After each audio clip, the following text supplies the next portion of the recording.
আজকে ট্রাই করব ডোজেন clay. Hello everyone, welcome to craft and cutting. Hopefully সবাই ভালো আছেন, সুস্থ আছেন। সো আজকে আমি for the first time try করব ডোজেনের ক্লে। এটা অনেকে এর আগে ট্রাই করেছেন, কিন্তু আজকে আমি ফার্স্ট টাইম ট্রাই করব। বাট আমি যেটা দেখলাম, মোল্ডেড ক্লে আর ডোজেনের ক্লের মধ্যে না কাদামাটির সম্পর্ক, মানে এত টাকা দিয়ে ডোজেনের ক্লে কিনে বানানোর থেকে আমার মনে হয় যে কাদামাটি দিয়েই ওই জিনিসটাকে বানিয়ে ভালোভাবে পুড়িয়ে তারপর যদি সেটাকে কালার করা হয় সেরকমভাবে, তাহলে ডোজেনের ক্লের থেকে কোনো পার্থক্যই থাকবে না। এটা আমার পার্সোনালি মনে হয়। আপনাদের মতামতটা অবশ্যই জানাবেন। আজকে আমি চেষ্টা করছি একটা প্যালেট বানানো, প্রিন্টারেস্ট ইন্সপায়ার্ড একটা প্যালেট।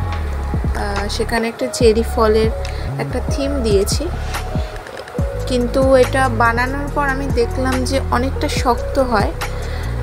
কাদামাটির আমার মনে হয় যে এর থেকে আরও বেটার, কারণ এটাতে প্রচুর ঝামেলা হয়েছে আমার ফিনিশিং দিতে। ফিনিশিংটা সেরকমভাবে ঠিকঠাকভাবে হয়নি, বাট অনেক ঝামেলা হয়েছে এটাতে ফিনিশিং দিতে। আপনাদের কেমন লাগলো ডোজেনের ক্লে অবশ্যই কমেন্ট করে জানাবেন। এই ক্লেটা পুরোপুরি শুকিয়ে শক্ত হতে আমার টাইম লেগেছে পুরো 24 ঘন্টা। তাহলে আপনারাও কিন্তু জানাবেন কেমন লাগলো।